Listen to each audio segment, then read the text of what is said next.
तो मैं ये कह रहा था कि हमारी जो सेना है वह तो कमजोर है नहीं।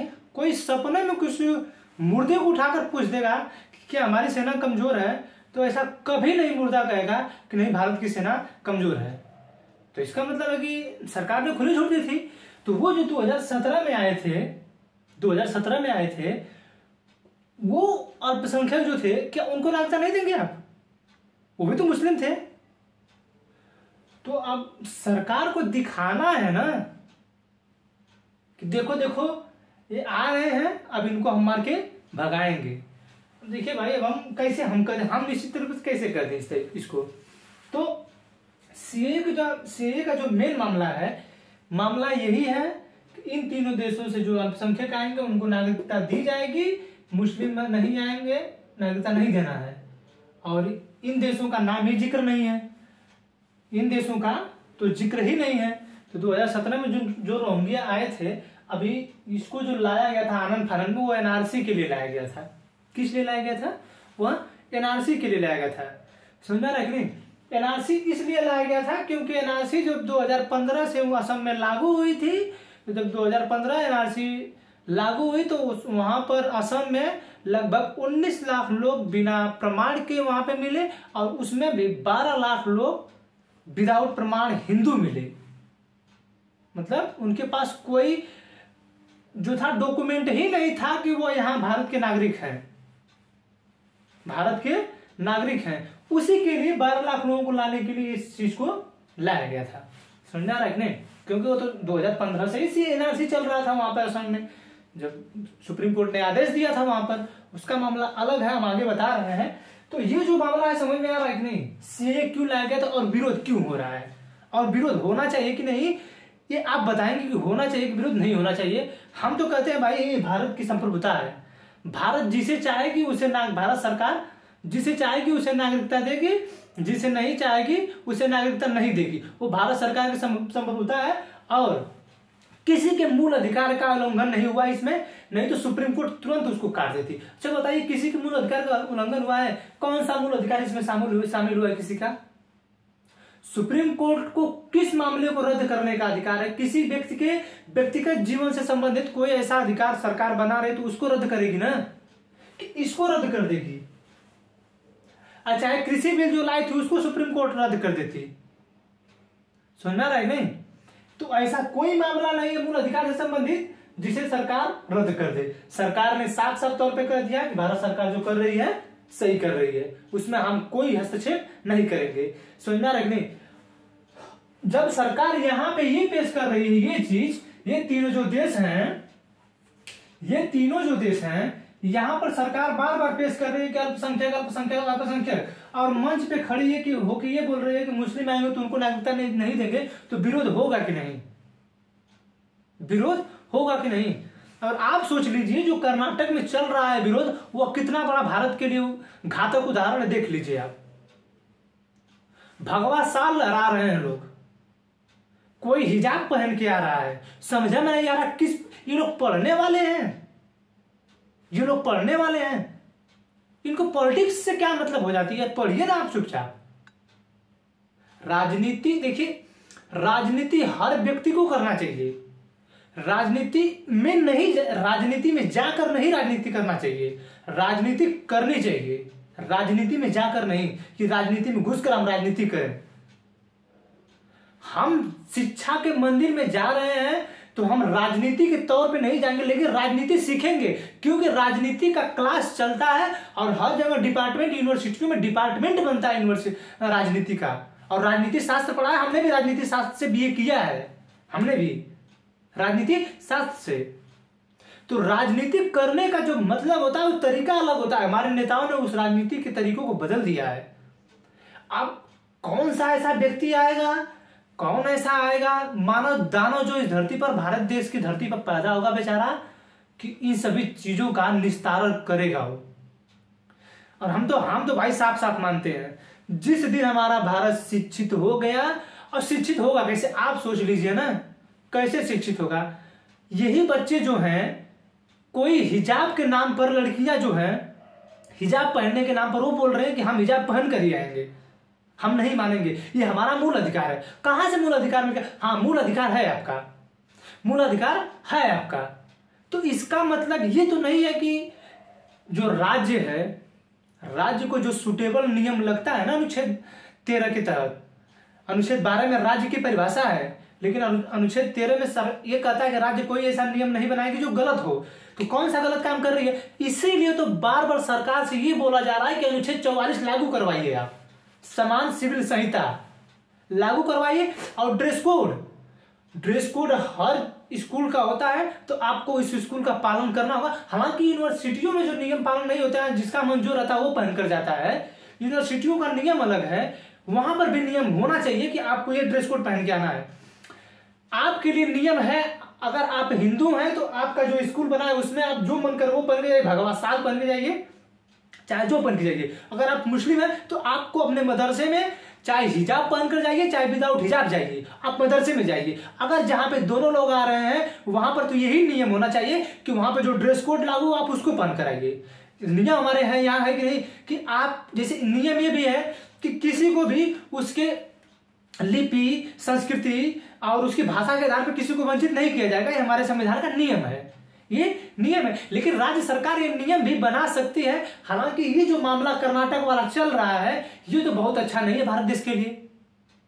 भारत देश के लिए ये जो मामला चल रहा है अच्छा नहीं है, वो एकदम अच्छा नहीं है। और टोटली जो लड़के कर रहे हैं ना, ये बहुत गलत कर रहे हैं, बहुत ही गलत कर रहे हैं। चाहे वो लड़कियां हैं वहां के हिजाब के नाम पर कर रही हैं। अभी आज मैं वीडियो देख रहा था, तो मैं ट्विटर पे देखा, ट्विटर के इंस्टाग्राम पे देख रहा था, तो वो उसपे वो जो बच्चे हैं भगवा वाले आ रहे हैं, खूब लहराते हुए आ रहे हैं, और इधर से ये जो है भोपू लेके चिल्ला रहे हैं, नहीं हम पहनेंगे। अरे जिस दिन सरकार चाह देगी आप कुछ नहीं कर पाएंगे। काहे पगला रहे हैं आप लोगों के पास इतनी हिम्मत है? आप लोग जो चाहेंगे कर लेंगे। सरकार जो नियम लगा रही है उसको मानने के लिए तैयार क्यों नहीं हो रहे हैं आप लोग? आपको मानना पड़ेगा। सरकार जो नियम लगाएगी, अभी तो वहां हालांकि कर्नाटक सरकार जो, ये मामला उडुपी में चल रहा है, कर्नाटक का उडुपी जिला है, वहीं पे ये मामला चल रहा है। तो हम कह रहे हैं कि ये स्टूडेंटों के दिमाग में क्यों घुस जा रहा है कि हम धर्म और राजनीति को लेकर चले, और ये स्टूडेंट नहीं घुस रहा है, स्टूडेंटों को नहीं घुसाया जा रहा है। ये ऐसा नियम बन गया हमारे देश में कि स्टूडेंटों के दिमाग में ये चीजें जा रही हैं कि नहीं तो हुआ था नहीं उत्तराखंड में यही हुआ था ना, जातिगत जो महिला थी, एसटी जाति की महिला थी, उसने खाना बना दिया था उत्तराखंड में, तो वहां के जो बच्चे थे बड़े जाति के, उन्होंने उसके खाना बनाने का बहिष्कार कर दिया था। किस आधार पर कर दिया? उनको क्या पता है जाति के आधार पर? उनको कुछ पता है जी जाति के आधार पर? पता नहीं, कौन हिसाब से वो सब जान जाते हैं, वो सब किस तरीके से जान जाते हैं कि नहीं ये दलित महिला है। आप सोचिए, उत्तराखंड में अगर आपने न्यूज पढ़ा होगा तो ऐसा नियम पता चला होगा आपको, उत्तराखंड में यही नियम हुआ था। समझा रहा है कि नहीं? उत्तराखंड में यही नियम हुआ था कि वहां के जो बच्चे थे वो मना कर दिए कि हम दलित महिला के बनाए हाथ का खाना नहीं खाएंगे। तो आप अपने लिए महारानी ला दीजिए वहां पर, वो बना के खिलाएगी। अच्छा ये आप बताइए, जिस भी वर्ग के लड़के थे वो जिस आधार पे कर रहे हैं, तो क्या उस वर्ग की महिला वहां पे आएगी खाना बनाने? हम किसी वर्ग को क्यों, हम जिस वर्ग से संबंधित है, हमारा वर्ग जो बड़ा है, तो क्या हमारे वर्ग की महिला जो जाएगी खाना बनाने वहां पर? हम एक दलित महिला के बनाए आते खाना नहीं खाएंगे तो? और वो किस आधार पर कर दी? जबकि हमारे धर्म, मूल, वंश, जाति, लिंग के आधार पर अनुच्छेद 15 के तहत उल्लंघन नहीं करना है, तो किस आधार पर कर दिए? वो सब जाति के आधार पर करना ही नहीं, कैसे कर दिए वो लड़के? तो उनके दिमाग में तो कुछ भरा होगा ना, कोई तो भरा होगा। ये सब सीख कैसे जा रहे हैं? तो ये सब टोटली जो मामला चल रहा है ना, पूरा राजनीतिक मामला, देखिए पूरा देश खत्म हो जाएगा इसी राजनीतिक मामले में। और राजनेता जो लोग हैं वो टोटल, आप देखिए कोई भी राजनेता हो भाई, वो अपना जगह सही है। राजनीति का जो असली मकसद है, जो काम, वो अपने मकसद में कामयाब जाते हैं। आप लोग लड़ते रहिए, लड़ते लड़ते मर जाएंगे। हम भी उसी में भाई, वो भी उसी शामिल हैं। हम भी क्या करेंगे? हम अकेला थोड़ी कुछ कर पाएंगे, हमारे पास का थोड़ी कुछ है। हम क्या करें?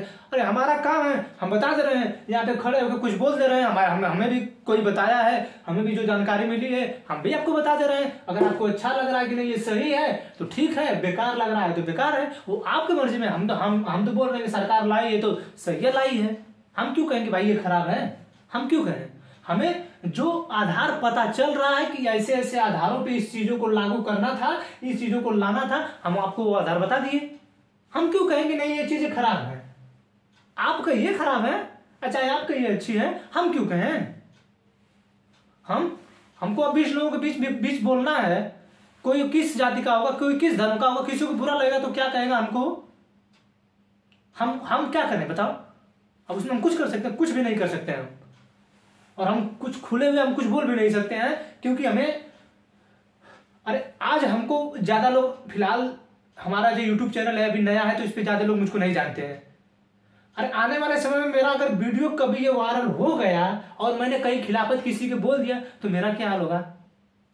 कोई साथ देना आएगा मेरा? कोई साथ नहीं देने आएगा। आप कुछ आइए चाहे मराइए, समझना रहा नहीं?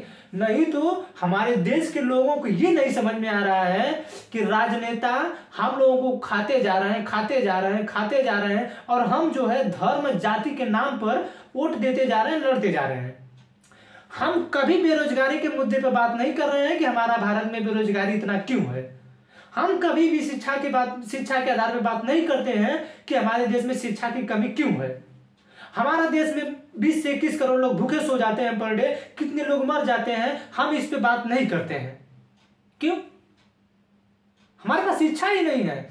और भारत सरकार जो डाटा पेश करती है ना 74 से 75 76%, हम तो उतना मानते ही नहीं। हमारा अधिकार मन जो करता है, हम तो 40% भी नहीं मानते कि लोग शिक्षित हैं। हम 40% भी नहीं मानते हैं। अच्छा ये बताइए, हिंदू और मुस्लिम करके मिल क्या रहा है? हम जब किसी से पूछते हैं ना, तो हमारा जो धर्म है वो लोग कहते हैं कि आप इस तरह की बातें कर रहे हैं, लेकिन मुस्लिमों के बीच जाएंगे तो वो सब हिंदुओं को देख के जलते हैं। और मुस्लिमों से पूछो तो वो लोग कहते हैं कि नहीं, वो मुस्लिमों को देखकर जलते हैं। हिंदू बोल रहा है कि मुस्लिम को देखकर जलते हैं, हम कहते हैं अच्छा आप कभी सुने हैं विद्रोह? ईसाई हिंदू, पारसी हिंदू, जैन हिंदू, बौद्ध हिंदू क्यों मुस्लिम से ही होता है? कोई तो दिमाग लगाइए, सोचिए कि क्यों मुस्लिम से ही होता है और क्यों मुस्लिम से ना हो?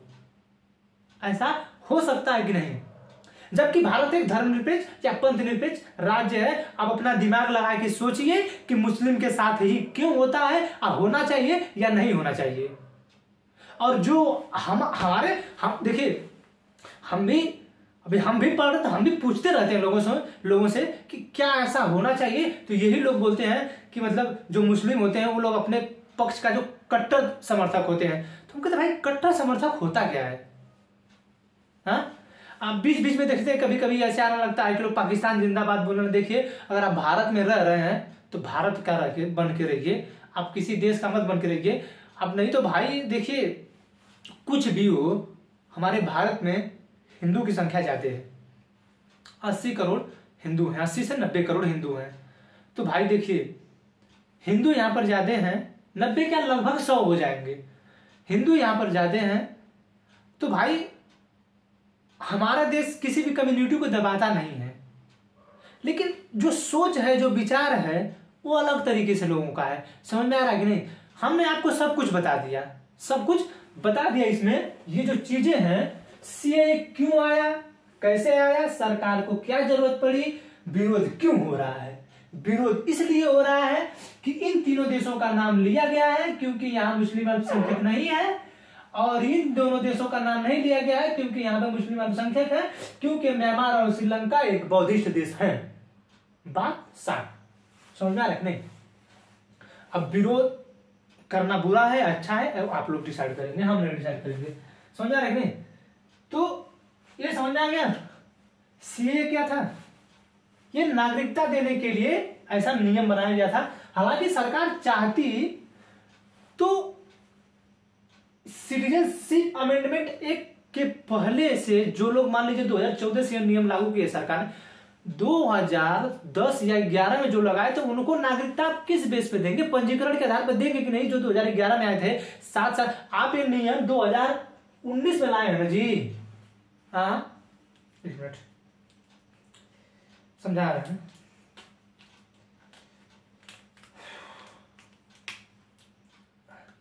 आप सोचिए, सरकार जो ये नियम लाई है, ये नियम ये 2019 में न लाई है, 2019 में ना लाई इस नियमों को, 2011 में जो आया होगा, 2011 में जो आया होगा उसको तो 2018 में नागरिकता देंगे। तो मान लीजिए उसमें मुस्लिम आए होंगे तो क्या उनको नागरिकता नहीं दी जाएगी? तो पंजीकरण के आधार पर नागरिकता दी जाएगी कि नहीं? पंजीकरण के आधार पर नागरिकता दी जाएगी कि नहीं? देंगे कि नहीं? यार देंगे। तो वही करना चाहिए थे। अगर आपको मुस्लिमों को नहीं देना था तो आप सीधे सीधे कहते कि जितने भी लोग आए हैं अपना फॉर्म डालिए नागरिकता के लिए। 1 लाख 2 लाख फॉर्म पड़ता, 1 लाख चाहे 2 लाख फॉर्म पड़ता, तो आप जितने मुस्लिम तो छाट कर हटा देते सबको। आप ये सभी 6 लोगों को रख लेते, ये जो 6 लोग हैं ये इनको रख लेते आप। लेकिन सरकार को करना क्या है? सरकार को जो दिखाना है वो दिखा रही है अपना, हम उसमें क्या कहें? समझ आ रहा है नहीं? तो ये जो चीजें हैं सीएए यही है और विरोध यही हो रहा है। अगर आपको नहीं, आप भी इतना सही तरीके से बताने पर अगर आपको सीएए नहीं समझ में आ रहा है तो आप बिल्कुल नहीं समझ पाएंगे। समझ में आ रहा है नहीं? क्या सीएए में जी? सीएए बस साफ साफ है, जो हम बता रहे हैं यही सीएए है और सीएए कुछ नहीं है। समझ में आ रहा है नहीं? और सीएए लाया क्यों गया? क्योंकि अभी बता रहा हूं कि 12 लाख जो हिंदू थे उन्हीं को भारत देश में, और हिंदू जो अल्पसंख्यक हैं इसीलिए नाम कहा गया है। और ये दिखाया जाएगा कि ये लोग यहां से आए हैं बांग्लादेश से। समझा गया कि नहीं? और इसी के आधार पर सीएए के तहत हिंदुओं को नागरिकता जो 12 लाख निकले हैं दे दी जाएगी और उसमें 7 लाख जो मुस्लिम है उनको नागरिकता नहीं दी जाएगी। समझा गया? बस काम खत्म। अब पढ़ रहे हैं हम एनआरसी, हम पढ़ेंगे एनआरसी। समझना है नहीं? देखिए भाई, हम कभी भी बोलेंगे अपने सरकार के सपोर्ट में बोलेंगे, हम कभी सरकार के विरोध नहीं बोलेंगे भाई, क्योंकि हमारी सरकार है, हमने उसको चुना है तो हमारे लिए अच्छा ही नियम बनाएगी ना। अरे क्यों मुस्लिमों के तो यार पाकिस्तान बार बार चिल्ला रहा है। अभी इमरान खान ने ट्वीट किया, इमरान खान ने बोला है कि कश्मीर जो है वहां पर रह रहे लोगों को भारत अभी सता रहा है। क्या क्या कर रहा है? भारत सता रहा है मुस्लिमों को। आपको चाइना नहीं दिख रहा है? उइगर मुसलमानों को कितना मारा गया, उसी के लिए लेकर ओलंपिक में मामला चल रहा है कि नहीं ओलंपिक को बहिष्कार किया जाए, ओलंपिक का बहिष्कार किया जाए। उइगर मुस्लिमों को मारा जा रहा है, अफगानिस्तान में मारा जा रहा है, वहां आपको नहीं दिखता है? भारत में 1% भी शोषण नहीं होता है, आप बोलते हैं मुस्लिमों को शोषण होता है। यही सब रीजन है, यही सब हो रहा है। और भारत एक हिंदुओं का बहुसंख्यक देश है तो भाई यहाँ पे विरोध होगा ही होगा। समझ में आ रहा है कि नहीं? हम तो कहते हैं भाई क्यों विरोध करते हैं हम क्यों विरोध करते हैं? हमें क्या मिल जाता है? हमें कुछ नहीं मिलता है। हम जो भी करना था पहले कर चुके, अब कुछ नहीं बोलना हमको।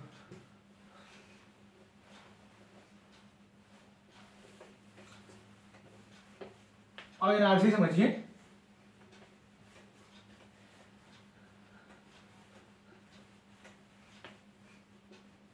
नहीं तो 2017 में जब सरकार में रोहिंग्या आ रहे थे तो क्यों सरकार आने दी उन सबों को? नहीं आने देना चाहिए था। कैसे आगे रोहिंग्या हमारे देश में? और वो आकर दिल्ली में रह रहे हैं, चाहे जहां भी रह रहे हैं। एनआरसी देखिए, एनआरसी किस लिए लाएगी अब हम आपको बता रहे हैं। एनआरसी समझिए, एनआरसी मामला जो था एक्चुअली था असम का मामला। कहां का था मामला? असम का मामला था NRC.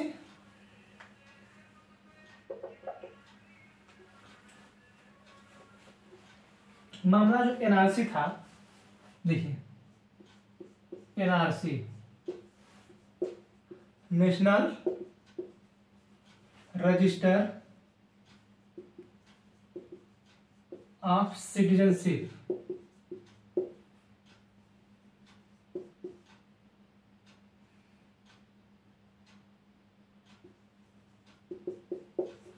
National register of citizenship, इसमें सरकार ये कह रही है कि भारत में इसको देखिए, भारत में लागू नहीं किया गया लेकिन इसका विरोध लोग कर रहे थे। भारत में पूरे लागू करने का मतलब ये है कि भारत में कितने लोग रह रहे हैं वह इस रजिस्टर के तहत इसमें आ जाए, शामिल हो जाए। कितने लोग हैं जो इस रजिस्टर के तहत शामिल हो जाए इसमें। अब मामला देखिए क्या था। एनआरसी है क्या? नेशनल रजिस्टर ऑफ सिटीजनशिप, मतलब भारत के रहने वाले नागरिकों को उस रजिस्टर में, एक रजिस्टर रहेगा, उस रजिस्टर में भारत के सभी नागरिकों का नाम होगा और उसी में जितने लोग हैं वो भारत के नागरिक होंगे। एनआरसी का मतलब यही है। और एनआरसी हुआ कहां से शुरू, ये देखिए एनआरसी शुरू कहां से हुआ ये देखिए। एनआरसी शुरू हुआ देखिए असम से। हुआ क्या था, 24 मार्च 1971 से पहले, आप समझ रहे हो कि 1971 क्यों बोल रहे हैं हम, क्योंकि आपके भारत के नीचे एक देश है, ये बांग्लादेश। 24 मार्च 1971 से पहले जो भी यहां से व्यक्ति, चाहे जो भी व्यक्ति रहा हो, अगर वह भारत में आ गया होगा तो भारत एनआरसी के तहत उनको भी नागरिकता दे देगी और एनआरसी में वो लोग शामिल हो जाएंगे। समझा रहे नहीं, एनआरसी में वो लोग शामिल हो जाएंगे। अब उन लोगों को लगभग 30 तरह के डॉक्यूमेंट को दिखाना था, जिसमें आधार कार्ड नहीं था। अब आधार कार्ड क्यों नहीं था ये सोचिए। ये जब मामला आया था सन 2013 में, कहा क्या गया था कि बांग्लादेश से लगभग 4 करोड़ लोग क्या है असम में आए हैं। अब आप सोचिए उत्तर प्रदेश में अगर कहीं से 4 करोड़ लोग आ जाएंगे तो उत्तर प्रदेश में बेरोजगारी हो जाएगी नहीं, और उसी तरह उत्तर प्रदेश में बेरोजगारी है। 4 करोड़ 25 करोड़ है जनसंख्या उत्तर प्रदेश की, तो इतनी बेरोजगारी है, प्लस 4 करोड़ हो जाएंगे तो 29 होते कितनी बेरोजगारी हो जाएगी आप बताइए। तो यही लोगों ने ये कह दिया कि 4 करोड़ लोग जो हैं असम में क्या है घुसपैठ किए हैं, मतलब अब एक तरीके से 4 करोड़ लोग इसमें प्रवेश किए हैं। तो अब ये मामला बहुत गंभीर हुआ असम में। मामला हुआ क्या, असम में बहुत गंभीर ये मामला हुआ। और हुआ क्या, सुप्रीम कोर्ट में ये मामला गया। सुप्रीम कोर्ट में 2013 में जब ये मामला गया तो सुप्रीम कोर्ट ने सीधे आदेश दिया कि यहां से असम सरकार जो है, असम सरकार एक रजिस्टर तैयार करे यहाँ के नागरिकों का। भारत के नागरिक हैं, जनसंख्या जो का जनगणना होती है वो भारत सरकार के अंतर्गत होती है, लेकिन सुप्रीम कोर्ट ने ये आदेश दिया कि 2013 में कि जो असम सरकार है, असम सरकार वो वहां के नागरिकों की एक रजिस्टर बनाए, भारत सरकार हालांकि इसको लाएगी, बात चल रही है इसको लाने की, समझा रहे नहीं, क्यों लाने की, क्योंकि आप भारत के नागरिक हैं कि नहीं, आप उस रजिस्टर में शामिल होंगे। अरे इसमें शामिल करना बहुत आसान होता है। आपके गांव में हर बार कभी पोलियो बूथ चलता है तो कभी नाम नहीं देखते हैं, नाम जो आपके गांव का आंगनबाड़ी केंद्र से होते हैं लोग, वो लोग आते हैं आपके पूरे परिवार का बायोडाटा लेते हैं, आपको पता होगा। तो क्यों लेते हैं, वो सभी डाटा सरकार के पास जाता है, तभी आपकी जनसंख्या का जनगणना होती है ना। आपकी जनसंख्या की जनगणना कैसे होती है, उसी के आधार पे होती है। तो जब आप बीच में भी हम घर पे थे, लॉकडाउन में घर पे थे, तो वहां पर क्या था, पूछ रहा था कि कितने लोग घर पे हैं और कितने लोग बाहर हैं। तो ये जो पूछ रहा था, तो जितने लोग घर पे थे 7 लोग घर पे थे, 7 ही लोगों को लिखेगा, भले ही आपके घर के लोग 6 लोग बाहर हैं उनको नहीं लिखेगा, क्योंकि वो जिस राज्य में है वहां की जब जनसंख्या होगी तो ये जो 6 लोग हैं अपने आपको वहां बताएंगे और 7 लोग को यहाँ बताएंगे, तो ये दोनों वहां पे लिख के, ये मामला है एनपीआर का जो है, ये मामला है एनपीआर का, एनपीआर में बता रहे हैं। लेकिन इससे संबंधित यही चीजें हैं, ये भी वही चीजें हैं जो ये सरकार कर रही है। एनआरसी में जो असम सरकार कही, मतलब सुप्रीम कोर्ट ने असम सरकार से बोला कि यहाँ के नागरिकों को क्या करिए, अब यहाँ पे नागरिकों का रजिस्टर बनाइए, असम के नागरिकों का रजिस्टर बनाइए, समझा रहे नहीं। और सरकार ने, सुप्रीम कोर्ट ने आदेश दिया कि नागरिकता उन्हीं को दी जानी चाहिए जो 24 मार्च 1971 से पहले भारत में आ गए हो, क्योंकि 1971 में जब पूर्वी पाकिस्तान जब बांग्लादेश बना और बांग्लादेश बना तो वो एक भारत देश बन गया। तो क्यों हम नागरिकता इनको दें यहाँ के आने पर, 1972 में देश बन गया, तो 1971 में 93,000 सैनिकों को हमारे यहाँ के सैनिक ने शरणार्थी बनाया था, मतलब बंदी बनाया था। तो क्यों दें आपको 1971 के बाद आपको नागरिकता क्यों दें, आप बताइए। तो सुप्रीम कोर्ट ने यही आदेश दिया कि 24 मार्च 1971 से पहले जो भी भारत में आएगा उसको नागरिकता दी जाएगी, समझा रहेंगे। और वो लोग एनआरसी के तहत आएंगे। तो आप बताइए 24 मार्च 1900 के तहत जितने लोग हैं 28 या 30 प्रकार के जिस डॉक्यूमेंट की मांग कर रही है सरकार, हाँ, जिस प्रकार के डॉक्यूमेंट की सरकार मांग कर रही है, ये डॉक्यूमेंट आप बताइए जो बंजारा जो होते हैं जो एसटी जाति के एकदम आते हैं, क्या उनके पास इसमें से कोई भी डॉक्यूमेंट होगा क्या? उनके पास इसमें से कोई भी डॉक्यूमेंट होगा? सरकार किस बेस पर डिसाइड करेगी कि ये लोग भारत के नागरिक हैं या नहीं है? मामला ये पेचीदा है। एनआरसी का विवाद इसलिए होगा। अभी तो फिलहाल भारत के पूरे देश में लागू नहीं है, असम में लागू हो रहा था। तो असम में जब ये असम सरकार जब बनाई नियम और वहां पे गिनती करना शुरू की, तो लगभग 19 लाख लोग विदाउट एनी डॉक्यूमेंट पाए गए। क्या हो गए? विदाउट एनी वन डॉक्यूमेंट पाए गए 19 लाख लोग। और हद तो तब हो गई जब 12 लाख हिंदू पाए गए लगभग। आप ये सोचिए, सोच सकते हैं? तो क्या हम ये माने कि ये जो लोग हैं, अब बताइए, क्या हम माने कि ये जो लोग हैं ये बांग्लादेश से आए हैं 12 लाख हिंदू, जबकि बांग्लादेश एक मुस्लिम बाहुल्य देश है? क्या हम माने? इन्हीं लोगों को नागरिकता देने के लिए सरकार ने सीएए लाया था। क्योंकि जो रोहिंग्या 2017 में आए थे,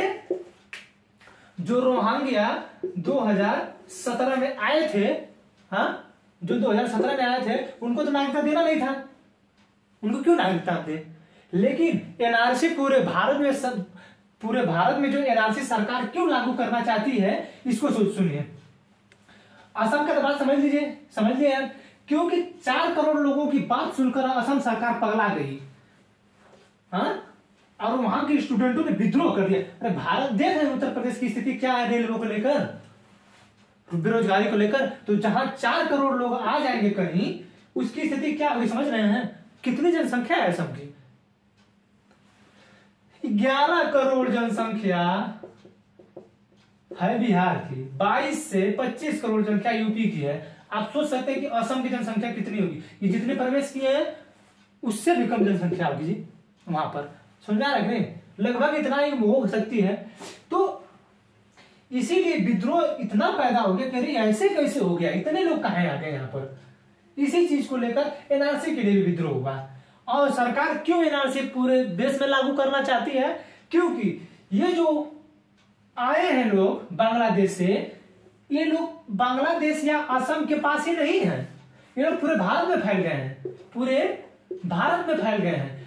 तो इन्हीं लोगों की गिनती के लिए भारत सरकार पूरे देश में एनआरसी लागू करना चाह रही है। यही नियम है, यही चीज है। हालांकि अभी भारत सरकार पूरे नियमों को लागू नहीं की है देश में, सिर्फ असम में ही लागू है। लेकिन सरकार कभी भी लागू करेगी तो इसी चीज को लागू करेगी लेकर। और विथ 28 to 30 डॉक्यूमेंट आपके पास होना चाहिए। अगर इसमें से आपके पास नहीं है, मान लीजिए 28-30 में से डॉक्यूमेंट आपके पास नहीं है, हम मानते हैं कि अब इसमें से कोई डॉक्यूमेंट नहीं, आप किस तरीके से भारत में इतने दिनों से रह रहे हैं, आप कैसे रह रहे हैं, आप ये सोच सकते हैं कि ये जो 28 या 30 डॉक्यूमेंट में से डॉक्यूमेंट बहुत से हैं। अब हम कितना बताएं? आधार कार्ड को हम पहले से बता रहे कि आधार कार्ड नहीं होगा, क्योंकि आधार कार्ड नहीं बना था तब। आधार कार्ड तो तब इधर ना बना, बीजेपी सरकार इधर से बनना शुरू हुआ है ना। और ये एनआरसी क्या 2013 में ही एनआरसी क्या था, 2013 में सुप्रीम कोर्ट ने आदेश दे दिया था ना इसका एनआरसी के लिए। तो अब बन रहा है। लेकिन वो जो लोग हैं 19 लाख लोग बाहर आए थे असम में, उन लोगों का कहां से बनाएंगे हम?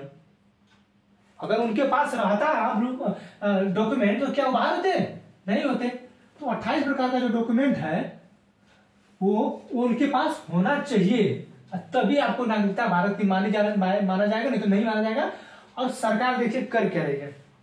2017 में जब रोहिंग्या भारत में आ रहे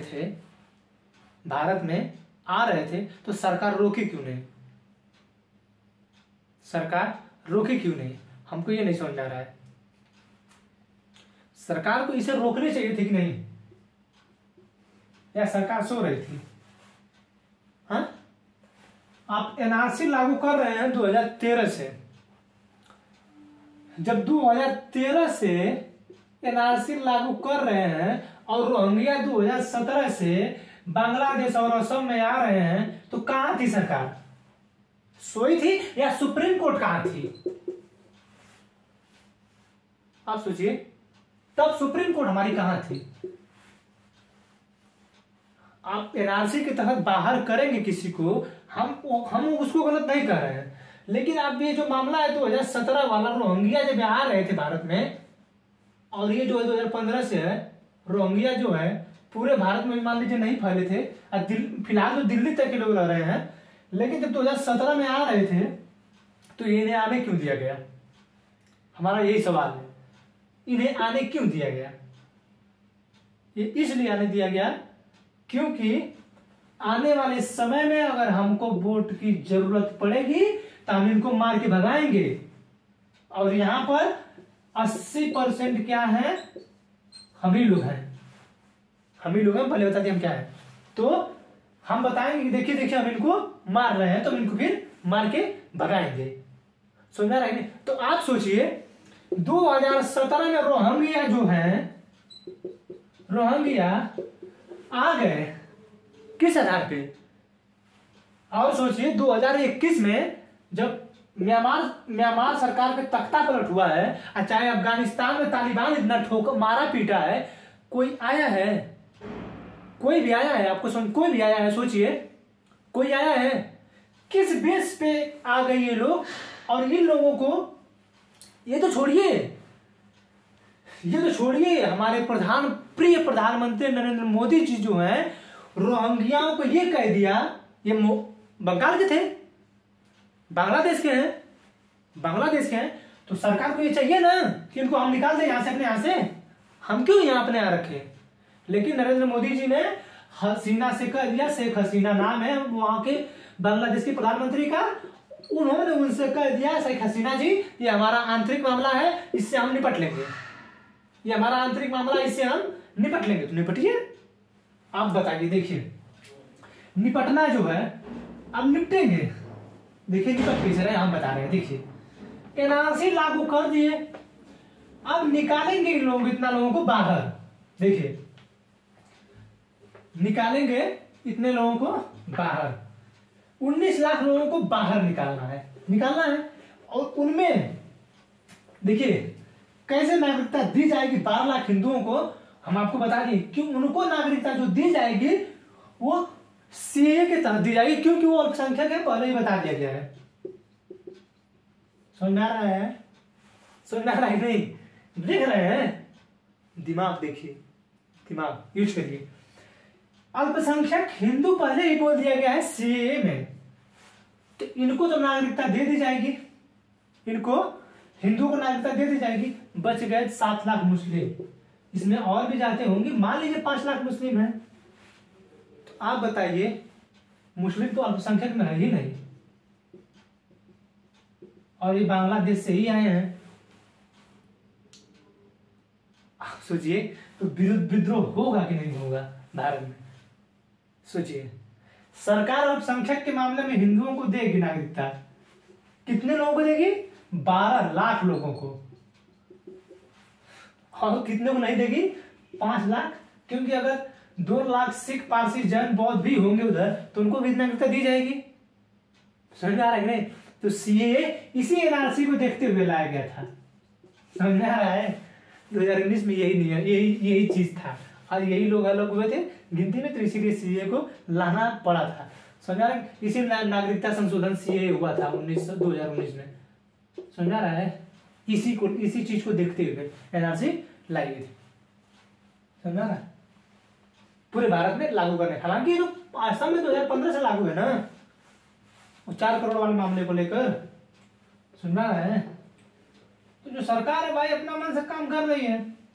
तो यहां पर जो लोग थे 12 लाख लोग, उनको अब इसमें नागरिकता नहीं दीजिएगी। अब मान लीजिए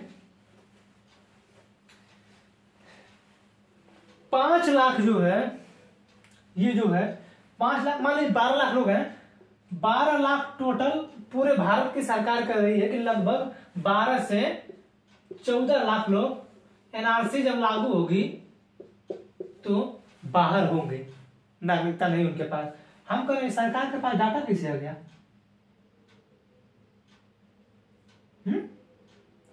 हम भी सुने हैं, तो हम सुने तो अभी पूछ रहे हैं कि 12 से 14 लाख का डाटा कैसे आ गया सरकार के पास? सरकार ने अभी पूरे देश में एनआरसी लागू ही नहीं की है, बताइए।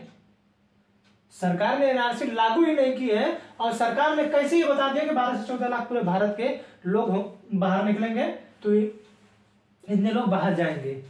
कौन सा आधार है? क्या पता कर लिया? सोचिए, छोड़िए, पता कर लिया हो ही जाता है, पता सबको पता है क्या होता है, पता हो जाता है, किसी को अथवा नहीं। अब सोचिए इन 12 से 14 लाख लोगों के पास अगर कोई डॉक्यूमेंट नहीं है तो इनके पास 4 महीने की टाइम होगी, मतलब 120 दिन की। 120 दिन के अंदर कहीं भी आप अपने जाइए पास में जिला न्यायाधीश के पास, वहां पर आप अपना जो है पूछिए, जांचिए, जो भी करना है वहां के बताइए कि हमारे पास ऐसा ऐसा नियम है, वहां पर दिखाइए कि हमारे पास ये कागज है, ये 30 कागजों में से जो भी कागज है उसको दिखाइए, उसके आधार पे सर ये जो है नागरिकता देने का काम करेंगे। अगर यहां पर नहीं हुआ 120 दिन के अंदर नहीं सिद्ध हुआ तो आप सीधे सुप्रीम कोर्ट जाइए। सुप्रीम कोर्ट कुछ दिन चलाएगी मामला। सुप्रीम कोर्ट ने अगर कह दिया कि आप भारत के नागरिक नहीं है तो आप मान लीजिए कि भारत के नागरिक नहीं है, बात साफ, समझ रहे हैं? आप भारत के नागरिक नहीं है, क्योंकि यह मामला सुप्रीम कोर्ट में बहुत ऐसे तैसे में जाएगा, क्योंकि ये जो डिस्ट्रिक्ट कोर्ट है यहीं पे मामला सड़ जाएगा, यहां तक जाने में बहुत जोर हो जाएगा जी, सुन रहा है? तो ये जो 12 से 14 लाख लोग बाहर निकलेंगे इनके लिए डिटेंशन सेंटर बनाया जा रहा है, इनके लिए डिटेंशन सेंटर बनाया जा रहा है। डिटेंशन सेंटर का मतलब जेल है, जेल, डिटेंशन सेंटर। आप बताइए, सरकार डिटेंशन सेंटर बना रही है और हर व्यक्ति को हमारे जेल मेन्यू के आधार पर, हमारे यहाँ जो जेल है वहां पर हर व्यक्ति को 2 टाइम का जो खाना मिलता है, लगभग 55 से 60 रुपये पर व्यक्ति को मिनिमम खाना खिलाना है आपको, जिससे उस व्यक्ति की मौत ना हो, जिससे उस व्यक्ति की मौत ना हो, इतना खाना आपको खिलाना है। अगर उसको कुछ टाइम के लिए बंद किया गया है, 5-6 महीने, 2 साल 4 साल के लिए बंद किया, तो इतना आपको खाना खिलाना है। अगर आजीवन कारावास में तब भी आप उसका खाना, उतना खाना खिलाना है। हालांकि सरकार को जो समझना है वो करती होगी, लेकिन ये सोचिए कि 55 से 60 रुपए का खिलाना है। और सरकार ने 1000 लोगों को रहने के लिए डिटेंशन सेंटर जो बनाई है, 1000 लोगों को रहने के लिए जो डिटेंशन सेंटर बनाई है, उस 1000 लोगों के लिए 46 करोड़ रुपए का खर्चा आएगा एक डिटेंशन सेंटर के लिए। एक डिटेंशन सेंटर के लिए 46 करोड़ रुपए जो है खर्चा आएगा, जिसमें 1000 लोग रहेंगे। आप सोचिए कितने लाख लोग हैं, सोचिए 46 सॉरी क्या लिख रहा हूं मैं जी, 46 करोड़ रुपए, 46 करोड़ रुपए 1000 लोगों के लिए 46 करोड़। ये हमारी सरकार सीएजी ने डाटा दिया है, ये हमारे सीएजी का डाटा है, सीएजी ने डाटा दिया है। 1000 लोग 46 करोड़। आप सोचिए 12 से 14 लाख जब बाहर जाएंगे तो इनके लिए डिटेंशन सेंटर बनाया जाएगा तो कितने होंगे? सोच लीजिए, ये 12 लाख हो गया। आप सोचिए 12 6 72, 46 में अब 12 चौको 48, 2 50, 5 55, 1 2 3 4 5, समझा रहा है? हाँ, इकाई, दहाई, सैकड़ा, हजार, 10,000, लाख, 10 लाख, करोड़। आइए इसमें 46 करोड़ में भी जो जीरो है, सोचिए कितना रुपया खर्चा होगा, समझा रहा है? उनके लिए डिटेंशन सेंटर बनाया जाएगा और डिटेंशन सेंटर बनेगा तो उसमें अंजना कश्यप जाएंगी और पूछेंगे कि मैं इस फलाने न्यूज से हूं, मैं फलाने न्यूज से हूं, आपको कितना खाना मिलता है यहाँ पे? तो वो बताएंगे कि नहीं ये ऐसा ऐसा मामला है, हमको यहाँ ऐसा ऐसा है। तो फिर प्रताड़ना होगा, जो भी होगा। एनआरसी समझ में आएगा ना? एनआरसी क्या है? एनआरसी लोगों का, हमारे भारत के लोगों का रजिस्टर होगा। देख रहे हमारा वीडियो भी देखिए बंद हो गया था फिलहाल, चल रहा बड़ा लंबा वीडियो चल गया जी इसका। तो हमको हमारा टीचर इतना नहीं पढ़ा जितना हम बोल दिए इसमें, समझे। ये जो है एनआरसी यही मामला है कि नागरिकता देने के लिए सीए के तहत, ये जो है इसी की एनआरसी जो था सीए था एनआरसी के लिए ही लाया गया था, सुनना रहने यही मामला है। और एनपीआर जो है ये रजिस्टर है, संख्या जनसंख्या के लिए ये रजिस्टर है। इसमें अगर आपका नाम नहीं होगा तो आप नागरिक नहीं होंगे। हालांकि कि भारत के कौन से उत्तर प्रदेश और बिहार वाले में जी किसके पास नागरिकता नहीं होगी, किसके पास डॉक्यूमेंट नहीं होगा। अरे नहीं होगा तो पिता की संपत्ति तो होगी ना, पिता की संपत्ति होगी ना उनकी, उनको दिखा के ले लीजिएगा, समझ आ रहा है, उस पर मिल जाएगी। उधर वो असम वाला नहीं दिक्कत था, वहां पे जरूरी भी था लागू करना, समझा गया, वहां पर जरूरी भी था लागू करना। ठीक है। एनपीआर क्या है? एनपीआर है नेशनल पॉपुलेशन रजिस्टर। इसमें क्या है, इसमें यह है जैसे आपके घर में कोई रह रहा है बॉम्बे, आपका कोई गांव है, मान लीजिए गाजीपुर, आपका गांव गाजीपुर है, आपके घर से बॉम्बे है, तो आप जिस गांव में गाजीपुर में है, आप लोग टोटल आपके पूरा परिवार है 15 लोग, टोटल परिवार गाजीपुर से आप लोग संबंधित है 15 लोग। इस 15 लोग में 9 + 6 में बट गए, ये जो 6 हैं ये बॉम्बे है, समझ रहा है। तो जब गाजीपुर में आपके घर आएगा तो ये जो बंदा है यहां पर लिखेगा कि 9 लोग घर पर हैं, 6 लोग बॉम्बे हैं, समझ रहा है। और ये जो बंदा है ये बोलेगा 9 लोग घर पर हैं, 6 लोग बॉम्बे में हैं, समझ रहा है नहीं। तो इस डाटा को चाहे सरकार ले लेगी चाहे इस डाटा को ले लेगी, टोटल लोग हो जाएंगे, समझ रहा है नहीं। यही चीज जनसंख्या गिनने में पहले दिक्कत होती थी, समझ रहा है कि एनपीआर यही है, यही जनसंख्या गिनने में दिक्कत होती थी, क्योंकि ये जो व्यक्ति है ये बॉम्बे वाला यहां भी गिना जाता था, अगर सरकार कर देती थी जी, तो वहां पे भी, जैसे वहां की जो सरकार है स्टेट गवर्नमेंट है, भले ही ये सेंट्रल गवर्नमेंट का मामला है, लेकिन सर स्टेट गवर्नमेंट को करवाना पड़ता है, बताना पड़ता है, स्टेट गवर्नमेंट के लोग कर्मचारी लगते हैं उसमें। तो जो व्यक्ति था यहां पर भी गिना जाता था और वो महाराष्ट्र में भी गिना जाता था, या यहाँ गांव में भी गिन लिया गया, इसीलिए 2 बार गिन लिया जाता था। इसी चीज को दूर करने के लिए सरकार ने इसको लाई, एनपीआर को, समझा रहा है नहीं, इसको इसीलिए लाया गया है, समझा गया। आई होप कि आपको इतना समझ में आया होगा, हमें जितना मालूम था हमने आपको बता दिया, अब आपको इससे ज्यादा मालूम हो सकता है, हमें जितना मालूम था हमने आपको बता दिया। आई होप कि मेरा वीडियो आपको पसंद आएगा और आपको देखिए कि क्या एनपीआर सही है, क्या एनआरसी और सीए सही है, आपको समझ आया तो ठीक है, समझ में आएगा कि मैं पूरा बढ़िया से बताया हूँ तो आपको समझ में आ जाएगा। आज के लिए इतना ही, एनआरसी बताना था, मैं तो नागरिकता से संबंधित था बताना है। हम आपको पॉलिटी में जो पढ़ाएंगे अब तो आपको मूल अधिकार पढ़ाएंगे ना, मूल अधिकार पढ़ाएंगे, मूल अधिकार पढ़ाना है आपको, 12 से 35 पढ़ाएंगे, भाग 3 के अंतर्गत, मैग्ना कार्टा कहते हैं इसे, समझा रख नहीं। और रीढ़ की हड्डी भी कहा जाता है, इसी में आत्मा सात्मा जो भी है सब कुछ है।